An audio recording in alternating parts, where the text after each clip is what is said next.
Bien, hermanos, buenas noches con todos. Qué bien que podemos estar en la casa del Señor nuevamente y podemos abrir su palabra, podemos alabar al Señor. Yo creo que cada momento que pasamos aquí como hermanos es de compañerismo, de comunión y de alabanza y de gozo para nuestro Señor.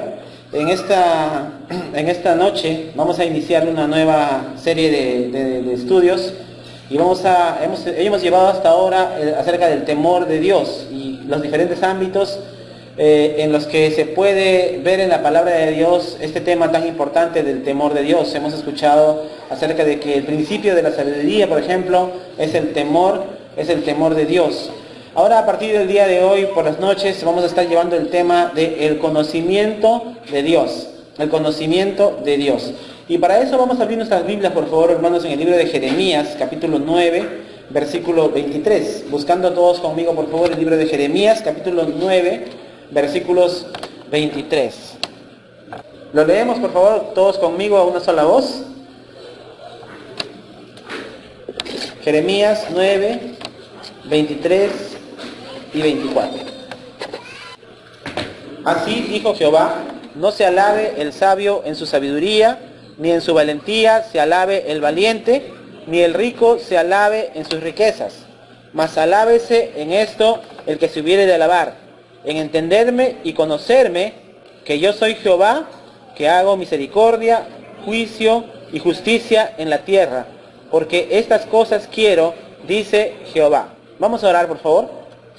Señor, gracias te damos en esta noche por tu palabra, porque podemos abrirla y podemos ver en ella, Señor, la bendición que representa, Señor, escuchar tu voz. Gracias te damos, Padre, por tu iglesia, por todos los que estamos aquí, Señor, reunidos con el propósito de alabarte, con el propósito, Señor, de entender y aplicar a nuestras vidas, Señor, tu palabra. Te pedimos tu bendición, te pedimos, Señor, que nos acompañes en esta noche, que tu Espíritu Santo pueda hablar a nuestros corazones, que podamos obedecer, Señor, al obrar de tu Espíritu Santo con nosotros. Te pedimos bendición, Señor, y te agradecemos por todo lo que tú haces por nosotros. Te agradecemos, Señor, por ese tiempo. En Cristo Jesús te damos gracias. Amén. El libro de Jeremías, en este pasaje es un pasaje donde habla acerca de la situación del pueblo de Dios, del pueblo de Israel. Es decir, el pueblo de Israel, en el contexto de este versículo, esos dos versículos que hemos leído, estaba denunciando Dios la degradación moral de su pueblo. Estaba denunciando Dios y reprochando al pueblo, a su pueblo, la idolatría en la que ellos vivían. Estaba Dios narrando y mostrándoles a ellos la ruina espiritual en la cual, a pesar de ser el pueblo de Dios, ellos andaban. Ahora, ¿el pueblo de Israel era un pueblo pagano o no? No era un pueblo pagano, era el pueblo escogido por Dios. Los pueblos paganos eran los gentiles, pero el pueblo de Dios se estaba comportando como un pueblo pagano. Ahora, hermanos, es interesante cómo es que hoy en día también, muchas veces nosotros como creyentes, escuchamos la palabra de Dios, venimos a la iglesia, hasta hacemos cosas por Dios, pero nuestro corazón muchas veces no está enfocado en la voluntad de Dios. A veces somos oidores y no somos hacedores. A veces no practicamos lo que escuchamos en lo que dice su palabra. A veces mentimos, a veces odiamos, a veces no perdonamos, a veces somos deshonestos, a veces tenemos actitudes que no corresponden a un hijo de Dios. Reaccionamos muchas veces como inconversos en algunas situaciones de la vida y no llevamos cautivos nuestros pensamientos a la obediencia a Cristo cuando se presenta alguna situación en nosotros. En realidad, hermanos, el pueblo de Israel es un reflejo muchas veces de lo que somos nosotros en algunas áreas de nuestras vidas, porque nuestras vidas tienen áreas en las cuales nosotros nos desenvolvemos.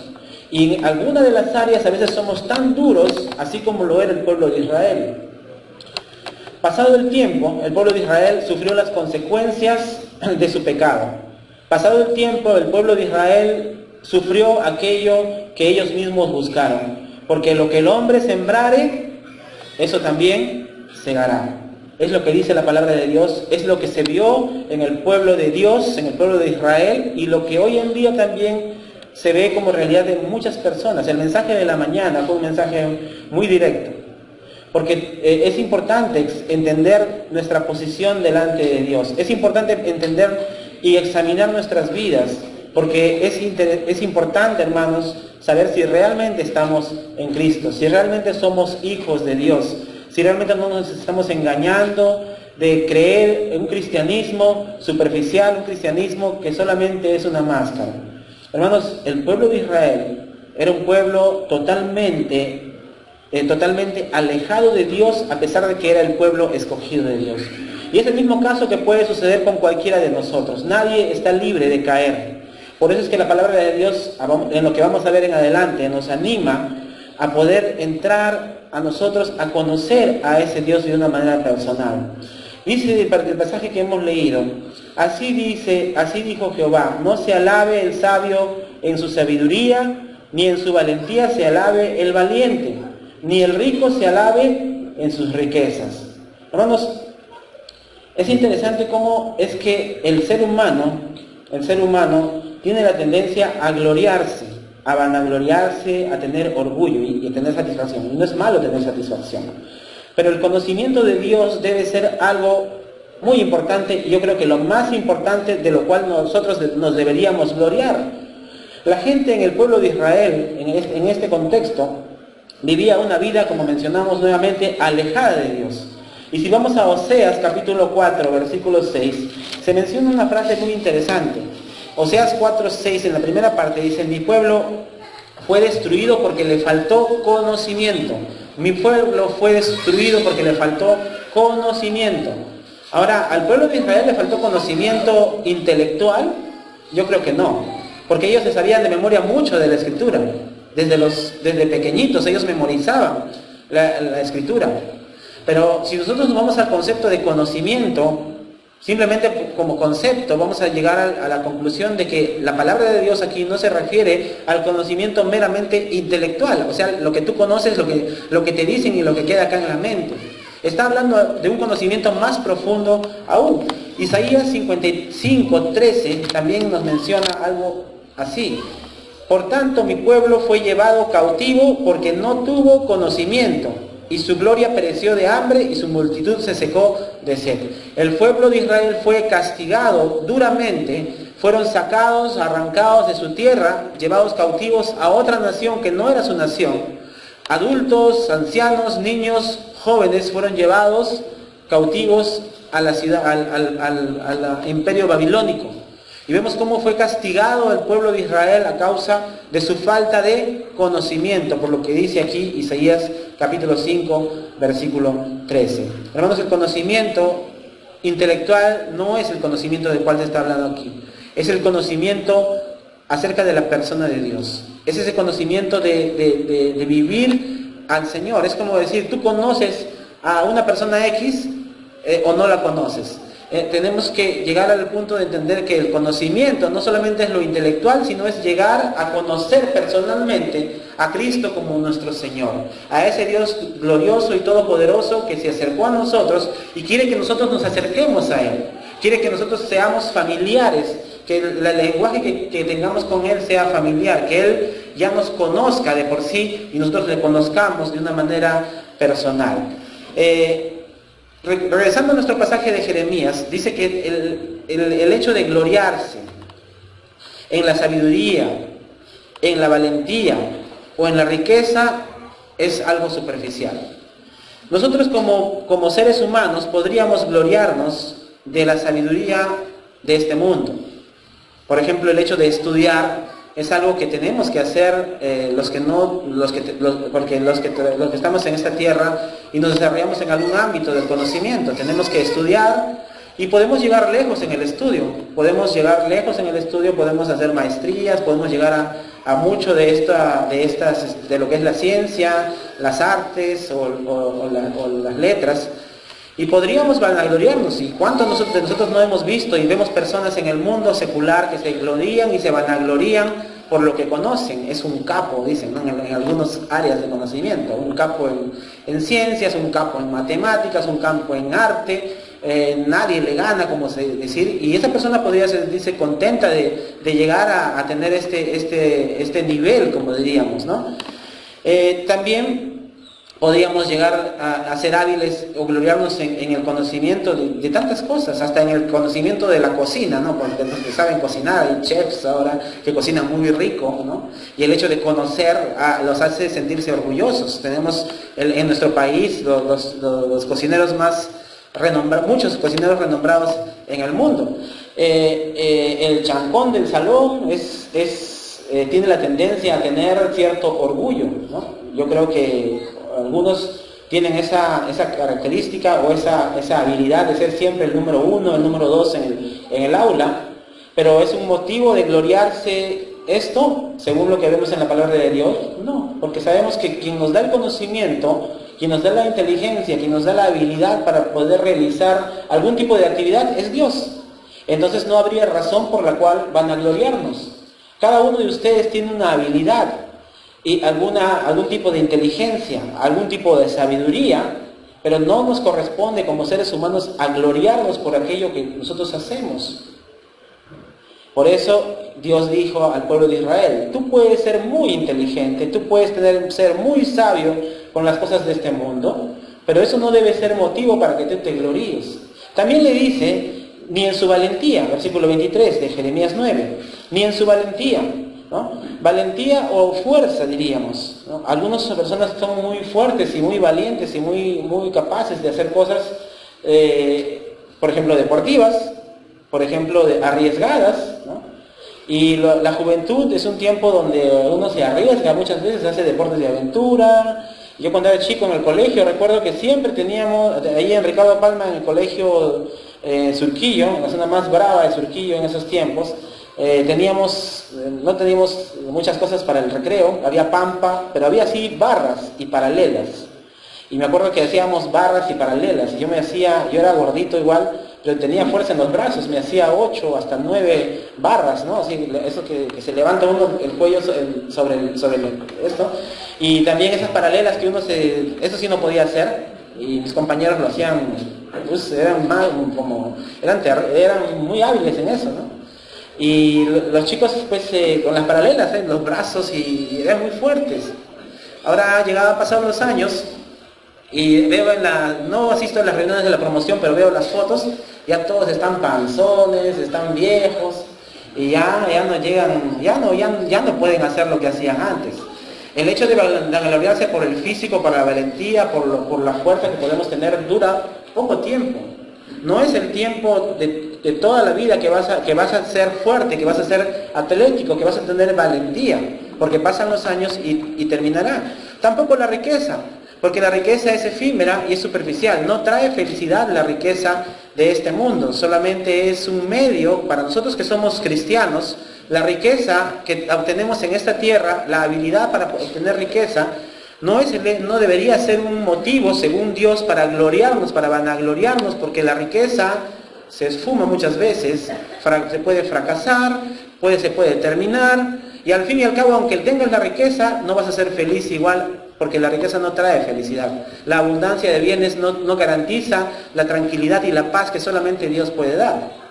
Y por eso Dios dice aquí en Jeremías que no te alabes en esas cosas. No debemos alabarnos en aquellas cosas que son superficiales, en aquellas cosas que realmente no tienen valor. Son interesantes, traen tranquilidad de repente de una manera superficialmente hablando, pero no son el todo del hombre.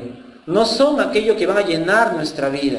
Y más bien en el versículo 24, Jeremías 9:24 dice: mas alábese en esto el que se hubiere de alabar, en entenderme y conocerme, que yo soy Jehová, que hago misericordia, juicio y justicia en la tierra, porque estas cosas quiero, dice Jehová. ¿En qué tenemos que gloriarnos? ¿En qué tenemos que alabarnos? Dice la palabra de Dios. En que somos amigos de Dios, en que conocemos a Dios, en que conoces al Señor. Esa es una manera correcta de alabarse o de sentir cierto orgullo, como diríamos, no desde el punto de vista pecaminoso, sino desde el punto de vista de la satisfacción que yo puedo tener y la seguridad que yo puedo tener. Porque mi seguridad no está basada en estas cosas que Dios menciona al comienzo, riqueza, fuerza, inteligencia, habilidad. No, está basada mi vida, y el éxito que yo pueda tener está basada en la relación de conocimiento que yo pueda tener con ese ser que me amó tanto y que se entregó por mí, con el Señor Jesucristo.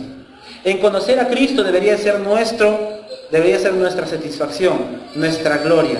El otro día, esta semana, después de algunos años, después de 7 años más o menos, a una hermana que cuando yo era niño, era una hermana muy activa en la iglesia cuando yo asistía. Era juntamente con mis padres, ella es mayor que mis padres, y una hermana muy activa, es una de las baluartes de la iglesia evangélica peruana, en esos años atrás, en el año 75, 80 más o menos, donde la iglesia evangélica peruana era fuerte, y la hermana era una hermana activa. Su esposo era uno de los líderes, ¿no?, de ese tiempo, de todas las iglesias evangélicas peruanas que había en ese momento. Yo siempre la recuerdo a la hermana activa en el servicio del Señor, amando al Señor, que irradiaba esa alegría, sus solas sonrisas o su sola presencia traía como una satisfacción, traía como un ambiente bonito. Hermanos, esta hermana ya no tiene la fuerza que tenía cuando era jovencita, o cuando en ese tiempo estaba con nosotros. Pero esta vez que la he visto, después de muchos años ya, la he visto más ancianita. Pero hermanos, no me podrán creer, pero era un aroma, se sentía la presencia del Señor con la sola presencia de esta hermana. Sus palabras, su forma de ser, no de ser ella, sino yo creo que el andar con el Señor cada día, no hacía que la viera como una viejita, sino le hacía que le veía con algo que tú y yo también podemos tener. Y que esto se logra, hermanos, con el hecho de conocer al Señor. No conocerlo aquí, porque podemos estudiar mucho y tener mucha habilidad en la mente para hacer doctrinas y pelearnos inclusive por doctrinas que ya están bien establecidas en la Biblia, que en las cuales a veces se pelean y comienzan a discutir, motivo por el cual algo que no debería ser motivo de discusión. Conocer al Señor no implica solamente tenerlo aquí, significa vivir con Él todos los días. Cada día mi andar con Cristo hará que yo lo conozca más. Y hermanos, no importa que pasó los años, no importa que esta hermana está tan ancianita, no importa que de repente está por morir ya, porque pareciera que falta muy poco, ¿no? Pero yo sé y yo anhelo ser como ella. Su esposo pasó a la presencia del Señor, el hermano Gerardo Ochoa, ella se llama Irma, y como la mamá Irma no está viejita, porque está jovencita. Pero la hermana, hermanos, desde que ya la conocí hasta el día de hoy, mantiene esa como diría Elías, vive Jehová en cuya presencia estoy. Y hermanos, ese momento me puse a pensar, yo quiero ser como ella.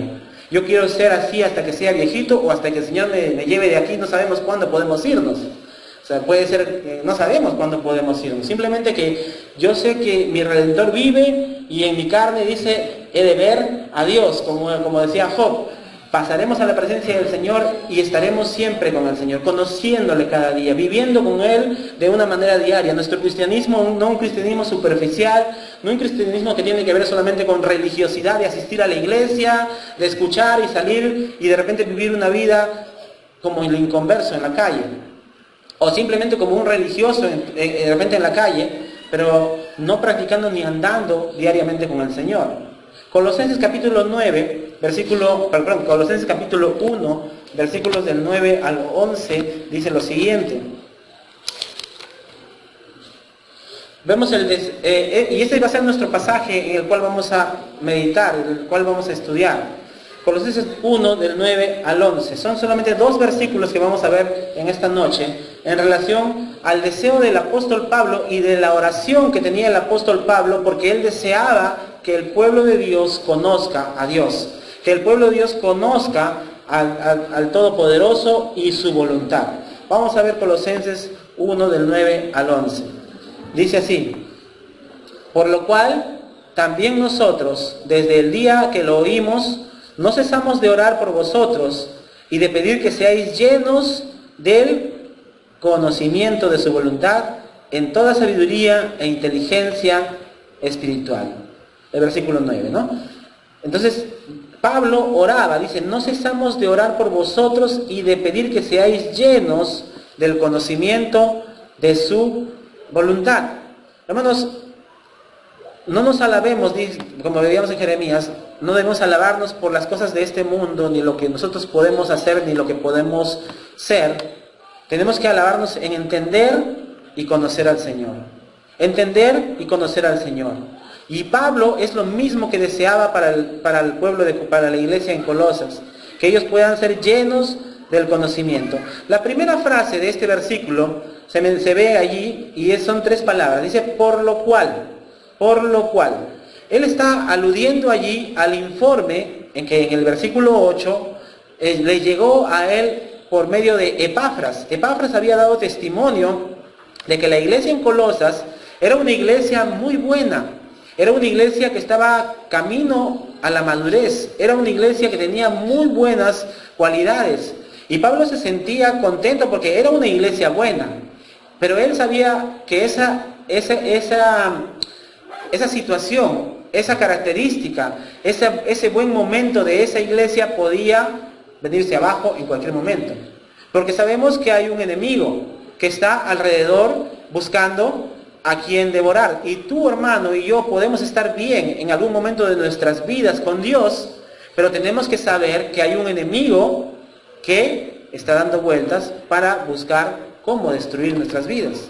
Tenemos que estar atentos y que tenemos que estar alertas para saber que Satanás quiere destruirnos y nos trae mensajes engañosos, influencia del mundo, compañeros en la universidad, en el colegio, en el trabajo, que van a llegar y nos van a traer un mensaje que nos va a querer alejar de Dios. Nuestra propia concupiscencia por el pecado que podemos estar cometiendo también nos lleva a alejarnos de esa buena cualidad que tenemos en algún momento. Ahora, ¿cómo está tu vida y cómo está mi vida, hermano, en este momento? ¿Cómo consideras tú que estás delante de Dios en este momento? Si eres creyente, ¿cómo consideras en qué nivel te sientes? Bueno, podemos sentir que estamos bien. Y nadie podría decir, yo estoy bien, porque sabemos que es muy peligroso decir que yo soy bien, que yo tengo capacidad, porque sabemos que nadie puede decir estoy firme. Pero ¿cómo ves tu vida delante de Dios? ¿Estás esforzándote por vivir dentro de la voluntad y dentro del conocimiento de ese Dios, de que te ama y que quiere que vivas con Él? Ahora, el pueblo, en la iglesia de Colosenses estaba bien por el informe que Epafras le había dado. Y Pablo le dice, por lo cual, también nosotros, desde el día que lo oímos, no cesamos de orar por vosotros, hermanos, porque hay un enemigo que quiere robar, que quiere matar y quiere destruir. Tenemos que orar unos por otros, porque Dios siga obrando en nuestras vidas. Tenemos que interceder unos por otros, porque sabemos que ese enemigo quiere destruir. Pablo oraba. Vemos en la Biblia muchas situaciones en las cuales se oraba y se intercedía por otras personas. Y nosotros tenemos que también hacer lo mismo, orar e interceder por aquellos que están mal, de repente, para que regresen y para que puedan levantarse en su vida cristiana, pero también tenemos que orar por los que están bien. Y Pablo estaba orando no aquí por los que estaban mal, estaba orando por los que estaban bien, porque necesitamos orar unos por otros. Y dice, y de pedir que seáis llenos del conocimiento de su voluntad. Dice que debemos de ser llenos. La oración de Pablo por los colosenses era que estén llenos del conocimiento de la voluntad de Dios. La palabra llenos en el original griego es una palabra que se lee plero, y significa repleto, ¿no? Repleto, atestado, y estar bajo el control absoluto de lo que los llena, ¿no? Entonces, Pablo, hermanos, deseaba que ellos estén totalmente llenos y controlados por el conocimiento de Dios, por el conocimiento de la voluntad de Dios. Capítulo 1 de Filipenses, un libro antes, nomás poquitas hojas antes, versículo 8 y 9. Filipenses capítulo 1, versículos 8 y 9. Porque Dios me es testigo Pablo a los filipenses, de cómo os amo a todos vosotros con el entrañable amor de Jesucristo. Y esto pido en oración, que vuestro amor abunde aún más y más en ciencia y en todo conocimiento. Pablo también a los filipenses les decía algo similar. Pablo quería, y Dios quiere, hermanos, que nosotros seamos llenos del conocimiento de la voluntad de Dios, llenos del conocimiento de Dios en nuestras vidas. Hermanos, y el conocimiento bíblico no es un conocimiento simplemente teórico, no es un conocimiento que solamente queda allí en nuestra mente como parte de todo lo que sabemos de Dios y de las cosas de Dios, de los mandamientos, de las ordenanzas, de la forma como Dios actúa. No solamente es eso. Dios quiere que como resultado del conocimiento, porque mientras más conocimiento tengamos de Dios, más vamos a obedecer a Dios. El conocimiento de la forma correcta. No el conocimiento solamente mental, sino el conocimiento de ese ser que nos ama tanto, que es Dios. Hay una frase de antaño, una frase muy conocida, que hasta ahora permanece. ¿Qué le decimos a veces a nuestros hijos? Te entra por un oído y te sale por... ¿Quién no le ha dicho eso a sus hijos alguna vez? ¿Te dije alguna vez por qué? No me acuerdo. Pero ¿quién alguna vez no le ha dicho a sus hijos eso? Te entra por un oído y te sale por el otro. Y hermanos, a veces es así también con las cosas del Señor. Por ejemplo, escuchamos la voz de Dios hablando en nuestros corazones en que tenemos que perdonar. Y el hecho del perdón es algo cotidiano, es algo diario, es algo que siempre estamos enfrentando para poder practicar. Y a veces, ¿cuántas veces nos hemos dormido sin haber perdonado o haber arreglado algo con alguien con el cual nos hemos ofendido? La raíz de amargura es otra de las cosas que contaminan. Porque cuando hay amargura en el corazón, no solamente nosotros estamos mal, estamos con el veneno dentro, habiéndolo tomado, sino también contaminamos a otras personas cuando tenemos amargura en nuestros corazones. Entonces, somos tentados, hermanos, a que ese conocimiento solamente se queda acá, mental. La práctica. Los esposos sabemos cómo debemos tratar a nuestras esposas, como vaso más frágil. Las esposas saben cómo deben tratar al esposo, respetando la autoridad y siendo afables y apacibles, ¿no? Pero el conocimiento puede estar acá, pero el momento de la práctica nos olvidamos. El momento donde las papas queman, como se dice, nos hemos olvidado todo, ¿no? Sabemos cómo ganar, sabemos cómo meter el gol, pero no lo hacemos. Estamos frente al arco y pateamos así como patea el hermano Brian a veces cuando está frente al arco solito. No metemos el gol. ¿Por qué? ¿Por qué? El conocimiento tiene que traducirse en práctica. El conocimiento tiene que traducirse en acciones de obediencia. No es que yo conozco y yo sé, ya tengo muchos años de cristiano, ya tengo muchos años de conocer y leer la Biblia, me he leído la Biblia 4 o 5 veces. No es eso. El cristianismo se traduce en obediencia. El cristianismo es práctico. En este mundo, hermanos, intelectual en el cual vivimos, en relación a lo moral, se ve en los centros de educación superior, en los medios intelectuales, que ahora existe lo que se llama la negación de los absolutos. Ahora no hay absolutos ya. Todos son relativos. Por ejemplo, hermanos, en cuanto a lo moral, lo absoluto sería no practicar el pecado de inmoralidad. Y eso tiene que tener una base. El mundo no considera la Biblia como una base. El mundo considera la Biblia como un libro más. En tanto como no hay una base, entonces no hay el absoluto de la moralidad. Pueden vivir como quieren porque no hay una regla, no hay una base a la cual rendir cuenta. Encima, inclusive, ni Dios existirá, dicen.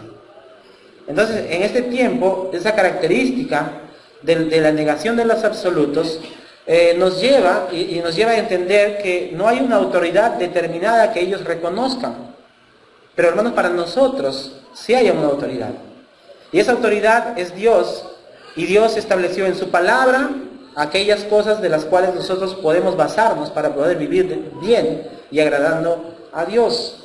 Los absolutos que son la base de la verdad, es la palabra de Dios. Eso regula nuestras normas de fe y de conducta.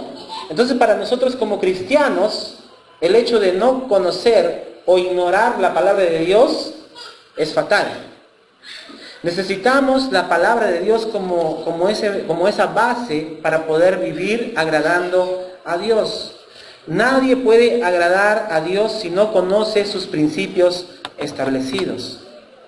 La mayoría de las epístolas del apóstol Pablo, Pedro y todos los demás que escribieron la Biblia en el Nuevo Testamento, nos dan primero un fundamento doctrinal. Es decir, que tenemos que entender el por qué nosotros vamos a vivir como tenemos que vivir. Nos enseñan acerca de la posición que tenemos delante de Dios. Nos dicen que somos reyes y sacerdotes. Nos dice que somos redimidos por el Señor. Nos dice que somos comprados y lavados por la sangre de Cristo. Nos enseña nuestra situación en la cual vivíamos antes, perdidos, alejados de Dios, y cómo es que hemos sido trasladados de esa situación a la situación en la que estamos ahora, de privilegio de ser hijos de Dios. Y nos enseña, nos hace entender nuestra posición. Pero después de eso vienen las exhortaciones y los mandatos. Es decir, la teoría tiene que ser traducida en práctica. El conocimiento de la palabra de Dios debe ser bajada al corazón y salir como algo natural de nosotros, porque somos hijos de Dios y porque hemos cambiado esa forma de pensar que teníamos antes y ahora no actuamos como actuábamos antes. Hermanos, el conocimiento de Dios es importante en nuestras vidas, es lo más importante. Si hemos de gloriarnos en algo, debe ser gloriarnos en conocer a Dios y entender a Dios. Y entender su palabra es fundamental. Leer, meditar en la palabra de Dios es fundamental. Ahora, ¿cómo se obtiene el conocimiento? ¿Cómo obtenemos nosotros, hermanos, el conocimiento de Dios? Hermanos, estás hablando del conocimiento de Dios, estás hablando del conocimiento de la voluntad de Dios. Pero ¿cómo es que tú y yo podemos obtener el conocimiento de Dios para nosotros? En primer lugar, tenemos que desearlo. Desearlo. Es lo primero. Tienes que desear conocer la voluntad de Dios, debes el conocimiento de Dios. Juan capítulo 7, versículo 17, Jesús dijo algo que se me quedó grabado hace muchos años, desde que era chico yo recuerdo este versículo, y siempre se quedó en mi mente grabado este versículo, Juan 7, 17. Jesús dijo, versículo 17 de Juan 7, el que quiera hacer la voluntad de Dios, conocerá si la doctrina es de Dios o si yo hablo por mi propia cuenta. ¿Qué dice? El que quiera, el que desea, ¿no?, hacer la voluntad de Dios, conocerá si la doctrina es de Dios o si yo hablo por mi propia cuenta. Si tú quieres conocer a Dios, tener el conocimiento de Dios, tienes que desear, tienes que querer, porque si no deseamos algo, no lo vamos a obtener. Necesitamos desear el conocimiento de Dios, así como deseamos comprar alguna cosa y la compramos. Nadie compra o adquiere algo que no ha deseado. A veces cuando vamos a comprar cosas, cada uno tiene gustos, ¿no? Nuestros hijos son de diferentes gustos, yo creo que ustedes también. Y ellos quieren obtener algo, tienen que desearlo. A veces, si no lo deseas, no es igual. Tenemos que desear, hermanos, conocer a Dios. Tienes que desear esa leche espiritual no adulterada, como dice la palabra de Dios, conocer al Señor. Oseas capítulo 6, versículo 3. Desear. ¿Cómo obtenemos el conocimiento? Deseándolo en primer lugar. Dice, y conoceremos y proseguiremos en conocer a Jehová. Como el alba está dispuesta a su salida, y vendrá a nosotros como la lluvia tardía y temprana a la tierra. Dice así, dice la palabra de Dios. ¿Cómo es que nosotros obtenemos el conocimiento de Dios? Dice, en conocer y proseguir en conocer al Señor. No solamente conocerle un poco, sino proseguir en conocerle más. Ahora la pregunta en esta noche para ti y para mí es, ¿deseamos el conocimiento de Dios en nuestras vidas? ¿Deseamos que nuestras vidas realmente manifiesten el carácter de un cristiano verdadero? ¿Deseamos que nuestro cristianismo no solamente sea un cristianismo nominal, sino que sea un cristianismo que se traduzca en la práctica? ¿Deseamos reaccionar bien, de manera natural, sin esforzarnos mucho, porque estamos viviendo y andando con Cristo cada día? Si nosotros no reaccionamos bien, si nosotros no actuamos bien, si nosotros vivimos en pecado, en algún área de nuestras vidas, es que no estamos conociendo realmente a Dios. Es que realmente no estamos viviendo con Dios de manera cotidiana. Entonces tenemos que desearlo. Tenemos que proseguir en conocer al Señor. Esforzarnos en conocer más de nuestro Señor. Requiere que nosotros hagamos un esfuerzo y pongamos lo que tenemos que hacer, la obediencia en conocer al Señor. Bien, deseándolo. En segundo lugar, se requiere depender del Espíritu Santo. Se requiere depender del Espíritu Santo. Hermanos, nosotros somos cristianos y nosotros tenemos el Espíritu Santo dentro de nosotros. Hemos visto anteriormente que no es la fuerza de voluntad la que nos lleva a vivir bien delante de Dios. No es la fuerza ni la habilidad que tenemos por dentro la que nos lleva a obedecer a Dios y ser agradables delante de Dios.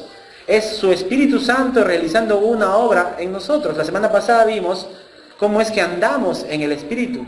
Cómo es que debemos andar en el Espíritu cada día, todos los días. Y el conocer a Dios tiene íntima relación con la obra del Espíritu Santo en nosotros. El hecho de vivir con el Espíritu Santo cada día. Bueno, tenemos el Espíritu Santo si somos creyentes, y permitir que el Espíritu Santo obre en nosotros. Por eso el apóstol Pablo en otro pasaje dice, no apaguéis al Espíritu. En otro pasaje dice, no contristéis al Espíritu de Dios. Porque podemos contristarlo en nosotros, podemos apagar su obrar cuando nosotros llenamos de pecado, cuando alimentamos la carne, cuando no hacemos morir lo terrenal en nosotros, no permitimos la obra de Dios. Entonces el conocimiento de Dios, que debería ser abundante en nuestras vidas, se viene abajo. ¿Por qué? Porque no permitimos la obra del Espíritu Santo en nuestras vidas. Hermanos, eso es diario. Eso es cristianismo verdadero. Porque vamos a vivir y vamos a agradar a Dios cuando dependemos de su Espíritu Santo. Primera de Corintios capítulo 2, versículo 10 en adelante. Dice así, Primera de Corintios 2, versículo 10 en adelante. No perdamos, por favor, Colosenses capítulo 1. Pero Dios nos la reveló a nosotros por el Espíritu, porque el Espíritu todo lo escudriña, aún lo profundo de Dios. Porque ¿quién de los hombres sabe las cosas del hombre, sino el Espíritu del hombre que está en él? Así tampoco nadie conoció las cosas de Dios, sino el Espíritu de Dios. Y nosotros no hemos recibido el Espíritu del mundo, sino el Espíritu que proviene de Dios. ¿Para qué? Para que sepamos lo que Dios nos ha concedido. Hermanos, el conocimiento de Dios tiene que ver en forma directa con la obra del Espíritu Santo en nosotros. Por eso debemos vivir permitiendo la obra de Dios en nosotros, no apagando el Espíritu, no contristando con pecado al Espíritu Santo, y así de esa manera podemos conocer más a nuestro Dios. En tercer lugar, ¿cómo obtenemos el conocimiento? Hemos dicho que primero tenemos que desearlo, en segundo lugar tenemos que vivir y actuar en el Espíritu Santo, y en tercer lugar estudiando las Escrituras. Sabemos lo que dice la palabra de Dios cuando menciona en Timoteo, toda la Escritura es inspirada por Dios y útil para enseñar, para redarguir, para corregir, para instruir en justicia, a fin de que el hombre de Dios, dice, sea enteramente preparado para toda, perfecto, enteramente preparado para toda buena obra. Conoceremos a Dios y actuaremos de la manera que a Dios le agrada si nosotros estudiamos la Escritura. No podemos estar separados de la Escritura. Es interesante cómo a veces los seres humanos nos convertimos en personas místicas, ¿no? Por eso hay movimientos cristianos, religiosos, que basan su cristianismo solamente en experiencias. Y esto es peligroso, porque cuando nosotros nos enfrascamos en solamente las experiencias, en solamente escuchar lo que nos enseñan, y no vamos a la Biblia, podemos caer en errores doctrinales. Y podemos desviarnos a hacerlo a lo que a nosotros nos parece, a lo que nosotros creemos.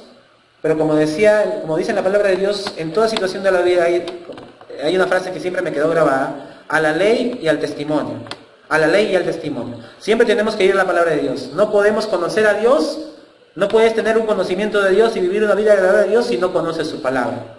Tenemos que conocer la palabra de Dios. En el Job capítulo 28, si ustedes, no nos da tiempo leer todo, pero es bien interesante cómo ahí se ve una figura, una forma de pensar en relación a justamente el momento que Job pasaba, un momento difícil, pero cómo es que una persona puede buscar la palabra de Dios. la manera en que una persona puede buscar ese tesoro que es la palabra de Dios.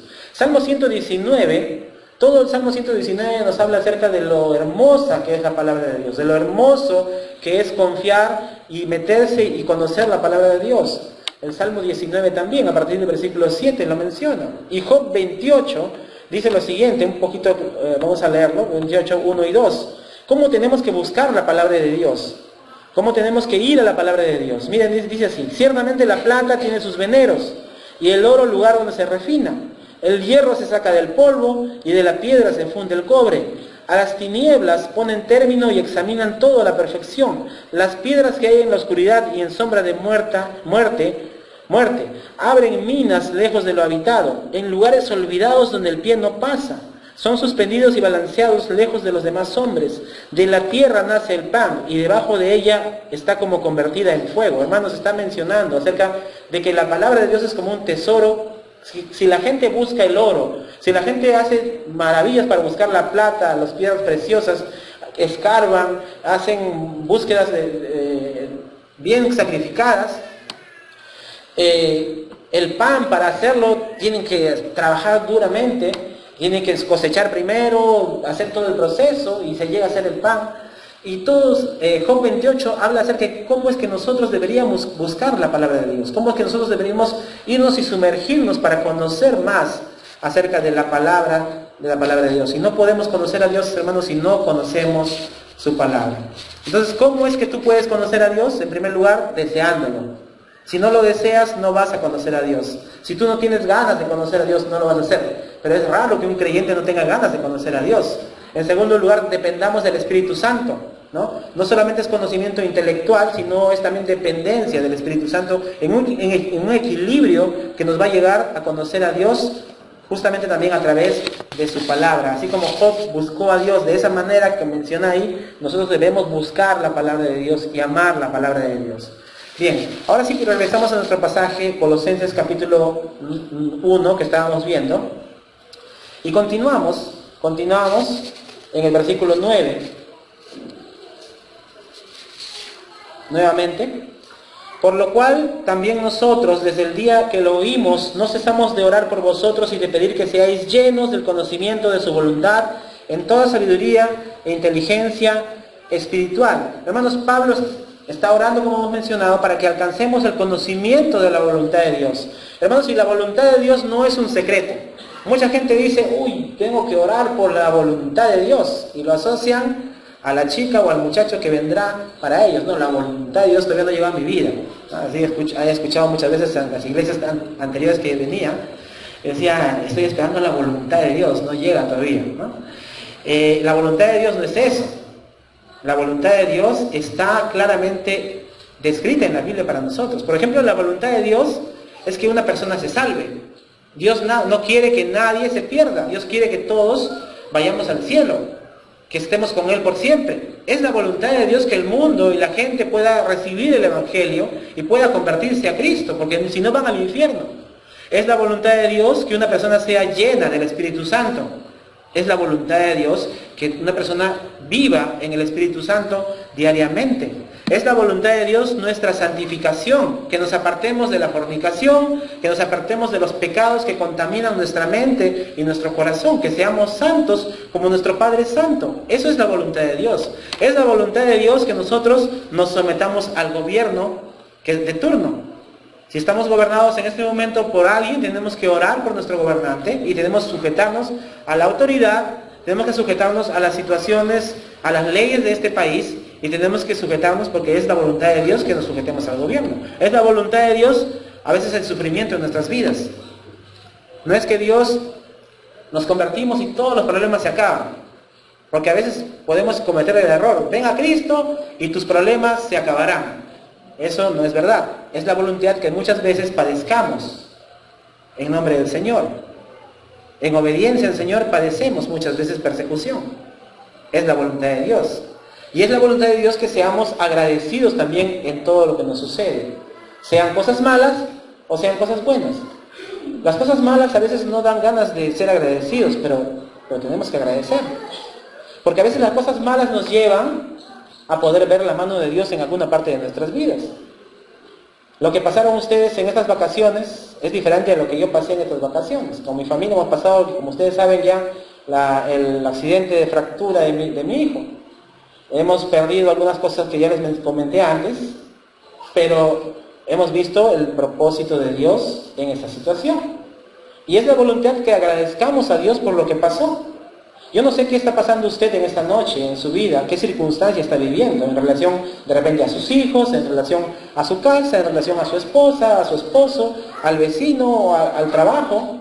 Pero déjeme decirle que es la voluntad de Dios que usted dé gracias a Dios por lo que está pasando en este momento. De repente no hay tranquilidad en su corazón, pero si usted es cristiano, tiene que entender que la paz que sobrepasa todo entendimiento es la voluntad de Dios para usted. Y que usted puede apropiarse de esa paz, si usted es cristiano, por cierto. Porque es la capacidad de Dios, el poder de Dios, que eso incomprensible para el mundo sea entendible para nosotros. Y vivimos en esa paz que el mundo no entiende y somos agradecidos a pesar que las cosas no van bien. Porque déjeme decirle, hermano, que esa cosa que está usted pasando en este momento es para bien. Y que en un momento dado usted se va a dar cuenta que esto que ha pasado, que está pasando, es para bien. Si usted no es creyente aún, el hecho de que esté aquí es para bien. No sé qué cosa es lo que le haya traído para aquí, una invitación, de repente algún problema, alguna situación, pero déjeme decirle que eso también es para bien, porque usted está escuchando la palabra de Dios, está teniendo la oportunidad de conocer a ese Dios que se ha dado a conocer a nosotros. Y qué lindo es poder saber que tenemos la oportunidad y que usted tiene la oportunidad de conocer a ese Dios que le ama profundamente y que quiere que quiere ser su Padre. Entonces, hermanos, ser agradecidos también es parte de la voluntad de Dios. La voluntad de Dios no es un secreto. Y Pablo le dice a los colosenses aquí que el control de la mente debería estar en manos de la palabra de Dios. Porque lo que controla nuestros pensamientos, hermanos, va a controlar nuestro comportamiento. Si tenemos en nuestro pensamiento amargura, vamos a tener reacciones de amargura. Todo nos va a apestar, como se dice, ¿no? Hay personas que todo les apesta, ¿no? El otro día fui con mi hijo a la cita, ya la última cita, el alta, como se dice, empujando en la silla de ruedas, y llegamos al sitio de los reyes. Siempre en este lugar nos atendieron perfecto, una perfección en la atención, lindo todo, ¿no? Moderno todo. Pero esta última vez que fuimos también era todo moderno, pero la persona que nos atendió, la señorita, la auxiliar, nos maltrató. Y la señora o sea, fue un trato feo, ¿no? Y yo me puse a pensar, algo está pasando en su corazón. Porque una persona no puede actuar como actúa sin ningún motivo si no tiene algo dentro del corazón. Y las reacciones de amargura tienen que ver con un corazón que no está controlado definitivamente por la palabra de Dios. Un creyente que vive reventando por todo o explotando por todo, no es la palabra de Dios que está controlando su mente y su corazón. La mente del ser humano es como la cabina del avión. Que si la cabina del avión no está controlada por las personas adecuadas, ese avión se va a estrellar. Entonces, ¿qué debe controlar nuestra mente? La palabra de Dios. La palabra de Dios. La alegría es alguna expresión también. Si hay un corazón y una mente con motivos de alegría, va a contagiar la alegría. Hermanos, aquí la palabra de Dios, aquí en el capítulo 9 que hemos leído, hay dos cosas que dice acerca del conocimiento de su voluntad. Dos cosas. En primer lugar dice la sabiduría y la inteligencia espiritual. Y la sabiduría, la palabra sabiduría es conocida como la Sofía, ¿no? Sofía es sabiduría. Es la habilidad para almacenar y recopilar los principios de las Escrituras. Tengo todo ordenado. Así como en la computadora guardamos así en archivos las cosas, algunos son desordenados y somos desordenados hasta en eso. Pero he visto personas que tienen aquí, todas las fotos están ordenaditas aquí, están ordenaditas todos los documentos aquí, todo está por fechas, años, meses, ¿no? Hace un tiempo atrás, cuando estaba haciendo el video de uno de los salones de los chicos, no sé cómo llegó, no sé si a Miss Hanna me prestó, no sé cómo fue la cosa que llegó los archivos de Miss Hanna de fotos que tenía ella, y hermanos, ¿qué tal orden? Si yo no puedo hasta ahorita llegar a esa orden que ella tiene, ¿no? todo estaba perfecto, ordenadito allí, y de tal manera que entraba y sacaba, ¿no? Todo ordenadito ahí. Bueno, es un grato recuerdo y un ejemplo para mí, este orden, ¿no? La sabiduría, hermanos, es la forma ordenada en la que nosotros podemos tener la palabra de Dios en nuestra mente y en nuestro corazón. Está allí lista para ser usada en el momento adecuado. Y así deberíamos tener la palabra de Dios en nuestra mente. Viene una situación de tentación a nuestras vidas en el área moral, inmediatamente lo que está ordenado aquí en mi mente, de la palabra de Dios va a salir a flote. Y voy a poder aplicarlo en ese momento que venga la tentación. Viene puede ser una película, puede ser una persona, puede ser una revista, pero yo tengo aquí ordenada la sabiduría que Pablo menciona aquí, cuando menciona Sofía, y esa palabra griega, lo menciona en ese sentido. La sabiduría es ese orden que tienes en tu palabra, acá está listo para ser usado. No tienes que estar sufriendo en buscarlo, ya está listo para poder usarlo en el momento de la tentación, en el momento de sentirte de repente tentado a no perdonar o a renegar, ya está listo aquí, viene rápidamente a tu mente la sabiduría. Y la inteligencia, la palabra sunesis, tiene que ver con la aplicación de esos principios. La sabiduría que ya está aquí en manera ordenada, aquí en mi mente y en mi corazón, cuando viene la tentación, viene alguien, me ataca, ¿cómo voy a actuar yo? Voy a hacer la sunesis, o sea, voy a utilizar la inteligencia, aplicar estos principios en mi vida diaria. Y Pablo deseaba, por eso el conocimiento es importante. El conocimiento que Pablo dice aquí, se menciona, de la voluntad de Dios es en toda sabiduría, o sea, en tener la Biblia, la palabra de Dios aquí, y la inteligencia es utilizarla, ir a la práctica. No voy a renegar, no voy a gritar, no voy a explotar, no voy a caer en la fornicación ni mental ni práctica, no voy a ser tentado en diferentes situaciones de la vida, voy a actuar en sabiduría y en inteligencia. Teoría, práctica. Pero teoría que está allí constantemente en mi vida y en mi mente. Y necesito alimentarme de la palabra de Dios para eso. Necesito estudiar la palabra de Dios en fe. Confiar en el Señor que esa palabra viva me va a fortalecer y me va a hacer crecer. Y someterme a la autoridad de su palabra en mi vida. Eso nos va a llevar, hermanos, al conocimiento de la voluntad de Dios. Si no lo hacemos así, si solamente nos quedamos flojos, como se dice, no somos diligentes, vamos a estar allí constantemente tentados a fracasar, tentados a caer, tentados a fallar al Señor. Entonces, hermanos, la sabiduría proveerá el entendimiento para aplicar esas cosas que conocemos de Dios en nuestras vidas. Ahora, versículos 10 y 11, con eso terminamos, de Colosenses 1. Ahí vamos a ver los resultados. Hay 5 cosas o 5 propósitos que se cumplen cuando tú tienes ese conocimiento espiritual. En primer lugar, hermanos, hay que tener el conocimiento en nuestras vidas. Si tú llegas a tener el conocimiento de Dios en ti, el conocimiento de su voluntad en ti, en primer lugar deseándolo, en segundo lugar permitiendo la obra del Espíritu Santo y en tercer lugar escudriñando la palabra de Dios, va a haber resultados. Porque toda cosa en la cual se esfuerza uno da resultados. Tú te esfuerzas en aprender algo, da resultados. En el fútbol hay una situación bien interesante en rivalidad entre 2 jugadores, los más importantes supuestamente de este tiempo, Messi y Ronaldo, ¿no? Los dos son muy buenos jugadores hablando de fútbol, ¿no? Y es interesante cómo lo que menciona, lo que decía las noticias últimamente acerca de Messi, ¿no? Messi es un jugador natural, que naturalmente hace las cosas que hace. Ronaldo es una persona que trabaja mucho, que se esfuerza mucho, hace mucho ejercicio, tiene mucha fuerza, y es interesante cómo es que este jugador es tan fuerte en el fútbol. Pero se menciona ahora de Messi, que Messi estaba haciendo una serie de se quedaba un tiempo extra a practicar tiros libres y penales, en esos últimos tiempos. Y en realidad, se menciona en la noticia que esto es un esfuerzo extra que él estaba realizando.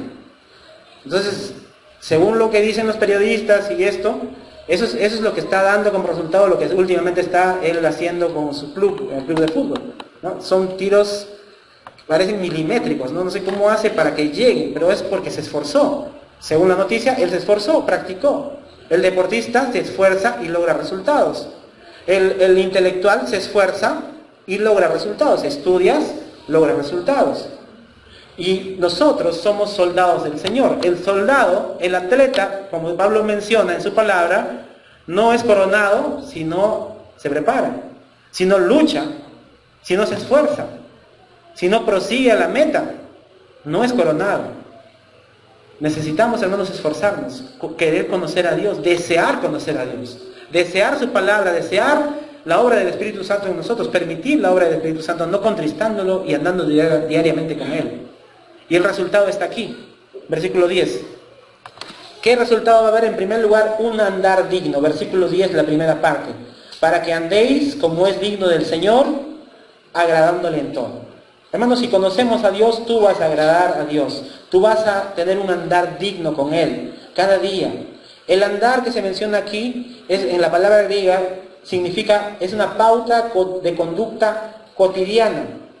Quiere decir, hoy día nomás, los domingos nomás, todos los días. Todos los días nuestro caminar será digno. Nuestro caminar será agradable al Señor. En Efesios 4:1 dice que tenemos que ser dignos de la vocación con la que fuimos llamados. Debemos ser dignos. Es un andar digno en el que andaremos si nosotros le conocemos a Dios. Y es más, Gálatas 2:20. Con Cristo estoy juntamente crucificado, mas ya no vivo yo, mas vive Cristo en mí.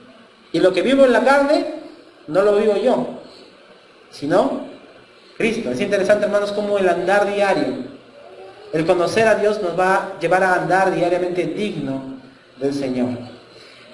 Andar digno de Dios con nuestras fuerzas, hermanos, es fracasar. Pero el andar digno con lo que hemos visto aquí es vivir con Cristo y glorificar al Señor. Algunas características del andar. ¿Cómo debemos andar? Podemos andar, caminar, pero ¿cómo debemos andar diariamente? Debemos andar en humildad, ¿no? Qué feo es cuando una persona se vanagloria a sí mismo. Y me hace acordar lo que dice la palabra de Dios, ¿no? Alábete el extraño y no tu propia boca. Un andar digno es andar de manera humilde, reconociendo el señorío de Dios. No te alabas a ti mismo, que el Señor es el que te alabe, que la gente se dé cuenta de lo que haces, pero nunca debemos nosotros vanagloriarnos. Un andar digno es un andar en pureza, no viviendo en la inmoralidad sexual, en lo que anda este mundo, no estando metido, alimentando nuestras mentes con la inmoralidad de la televisión y tantos lugares y cosas y objetos en los cuales pueden llevarnos a andar de manera incorrecta. El contentamiento, un andar diario del contentamiento, contentos con lo que tenéis ahora. No somos tentados a no estar contentos. Y es más, hoy en día se inculca a la gente que no estés contento con nada, que tienes que llegar. Hay una frase que dice, vamos por más, ¿no? Y no importa qué hagas, pero tienes que llegar a más. Y no está mal esforzarse, no está mal llegar a más, pero siempre esto tiene un límite. Cuando ya va a llegar a involucrar tu vida espiritual, por ejemplo, quieres ser mejor intelectualmente hablando, ya no voy a la iglesia porque eso me quita tiempo. Ya no voy a orar, no voy a leer la Biblia. Eso es lo malo. Eso es lo malo. Tenemos que andar en contentamiento y contentarnos con lo que Dios nos permite hacer, porque lo que vivimos es para el Señor y nuestras vidas son para Dios. Una vida de fe, confianza en el Señor. No confío en mis fuerzas, confío en el Señor. Viene un problema, yo recurro al Señor. Hay una situación difícil, voy a orar, no voy a ir y buscar una solución primero y después voy a decir, Señor, ahora sí ayúdame, ¿no? Tenemos que buscar tener fe, una vida de buenas obras, una vida distinta al mundo, una vida de amor. Tiene que haber amor en nosotros, es básico en el creyente. Si decimos que amamos a Dios y no amamos a los hermanos, a nuestro hermano, estamos mentirosos. Una vida de luz, una vida de sabiduría, una vida de verdad, un andar diario con el Señor. En segundo lugar, lo que nos lleva el conocimiento de Dios es una vida fructífera. Versículo 10, allí mismo, la segunda parte, dice, llevando fruto en buena obra. Nuestras vidas deben llevar fruto, hermanos. Debemos producir fruto. Si somos cristianos, vamos a producir fruto, vamos a producir buenas obras, vamos a producir creyentes, vamos a llevar el Evangelio y va a haber gente que va a ser beneficiada en su vida espiritual por nosotros. Juan 15:8 dice, en esto es glorificado mi Padre, en que llevéis mucho fruto y seáis así mis discípulos. Jesús deseaba y desea para nosotros que llevemos fruto, que no seamos infructuosos, que estemos allí siempre como una plantita que se muere, sino ya así reverdeciendo, como el Salmo 1, que dice, bienaventurado el varón, y todo lo que dice allí, será como árbol plantado junto a corrientes de aguas, que da su fruto en su tiempo y su hoja no cae, dice, y todo lo que hace prosperará. Si conocemos a Dios como se menciona y como deseaba el apóstol Pablo, vamos a llevar también fruto. No vamos a ser infructuosos, llevamos fruto. Nuestros hijos, nuestros hermanos en la fe, nuestros familiares van a ver el fruto en nosotros y van a glorificar a Dios. Bien. Otro, versículo 10 ahí mismo. La tercera cosa que Dios quiere para nosotros, si conocemos a Dios, si conocemos al Señor, y creciendo en el conocimiento de Dios. Creciendo en el conocimiento de Dios. Crecimiento. Es también una de las cosas que menciona Pablo, que es el resultado de conocerle. Crecer es señal de que las cosas están bien. Los niños son bonitos, ¿no? Los pequeños son hermosos. En la iglesia tenemos varios bebés nuevos y nuevas, ¿no? Y algunos de ellos, cuando cumplen su primer añito, es emocionante, ¿no? Aunque los niños no entienden mucho del primer añito, los más emocionados somos los padres, ¿no? Cuando hacemos el primer añito. Y es hermoso verlos allí, cómo van ellos creciendo. Y el otro día, cuando Bernabé se levantó de la cama, me doy cuenta que ya me pasó del tamaño, ya está más alto que yo. Pero es interesante esto del crecimiento. ¿Qué sería que nuestro hijo, o tu hijo o tu hija, tenga 1 año y se quede siempre en esa estatura de 1 año? Es bonito al comienzo de verlo chiquito, pero es preocupante cuando no crece, ¿o no? Entonces algunas mamás agarran y vamos a darle más leche. Vamos a darle leche, yogur, queso, para que crezca, ¿no? Y crece, puede crecer, ¿no? Algunos crecen más, algunos crecen menos, pero al final tienen que crecer.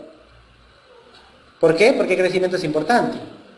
Pablo decía aquí que si tú conoces a Dios, si tú estás en el conocimiento de Dios, si conoces la voluntad de Dios y conoces a Dios, vas a crecer.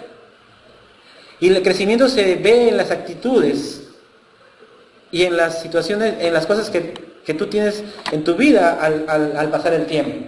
El crecimiento es importante. Algunas evidencias del crecimiento. Amor profundo por la palabra de Dios. Si tú amas la palabra de Dios, es que has crecido. Obediencia a la palabra del Señor.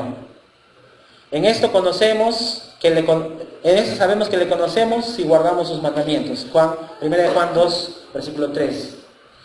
La fe creciente, una fe constante, fe en el Señor, también es signo de que estamos creciendo. Y un amor mayor por la palabra del Señor, y un amor mayor por los creyentes, un amor mayor por nuestro prójimo. Bien, versículo 11. ¿Qué más es el beneficio o el resultado de conocer a Dios? Versículo 11.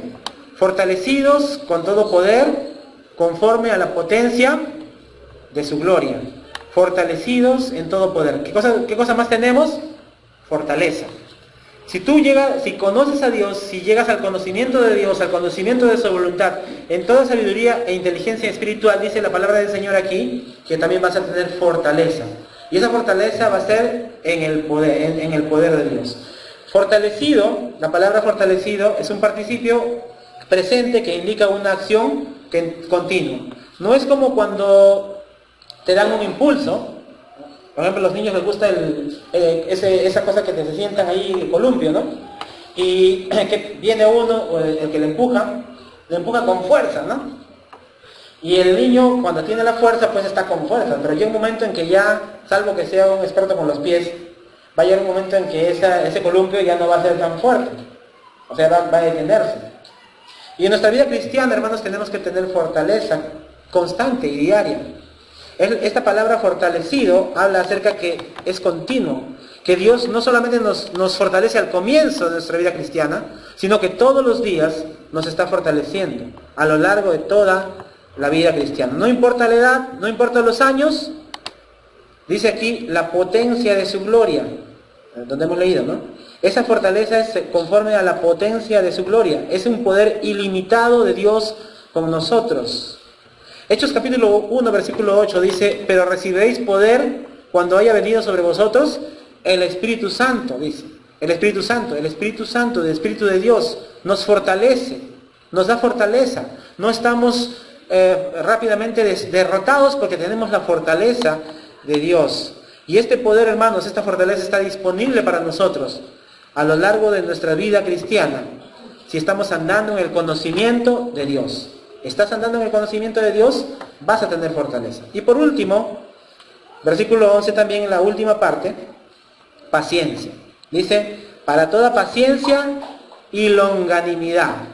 Bueno, cuando yo era chico, y mi papá una vez leyó este pasaje, cuando escuché la palabra longanimidad, pensé que la longanimidad era algo así como una lombriz, como un gusano, ¿no?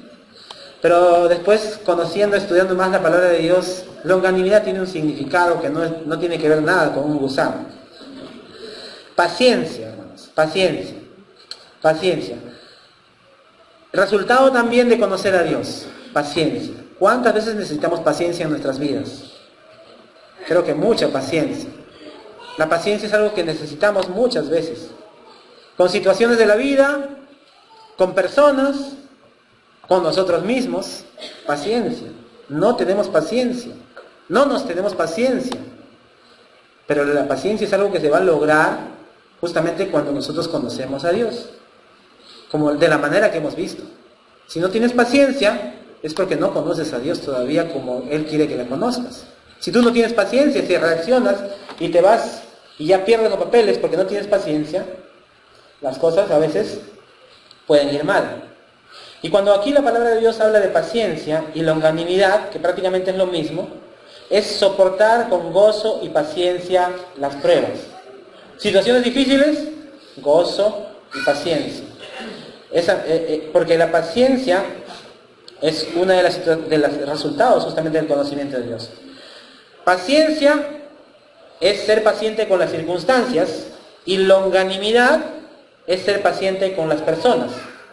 Otra vez, paciencia, la palabra que está hablando aquí en el griego, es ser paciente con las personas y longanimidad es ser paciente con las personas, con las personas, circunstancias y personas.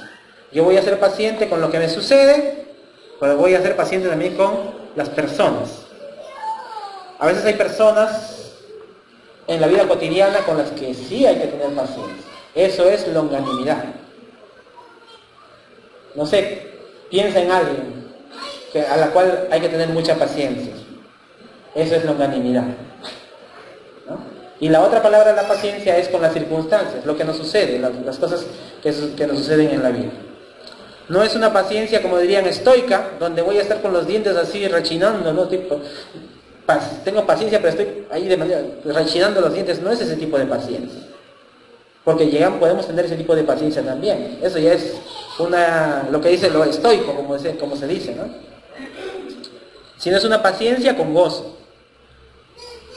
La santa paciencia, ¿no? Con gozo. Vienen las cosas con gozo. ¿Quieres reventar? ¿Quieres explotar? Porque ya no, como dice, cállate que me desesperas, como dice, ¿no? Es que no me tienes paciencia, ¿no? ¿Cuántos hemos escuchado así? Longanimidad con las personas, paciencia con las circunstancias. Resultado también de conocer a Dios. Hermanos, hemos examinado en esta noche la palabra del Señor en la oración que Pablo hace a Dios por los colosenses. Y ese es el deseo que Dios tiene para nosotros también esta noche. Que podamos vivir conociéndolo. Y que el conocer a Dios va a llevarnos a cosas prácticas, a poder triunfar en los diferentes aspectos de la vida. Y que nuestra vida espiritual no solamente es una vida de religiosidad, de superficialidad, sino es una vida práctica. Resultado de conocer a Dios. Ahora en esta noche la pregunta es, ¿conoces a Dios? ¿Realmente estás viviendo con ese Dios, conociéndole en su voluntad, en su palabra, en lo que Él quiere para ti? ¿Estás viviendo una vida como la que hemos visto, que Pablo quiere que vivían los colosenses? ¿Estás viviendo así también? Si esta noche ese es tu deseo, habla con el Señor en un momento y así con los ojos cerrados vamos a estar en actitud de oración.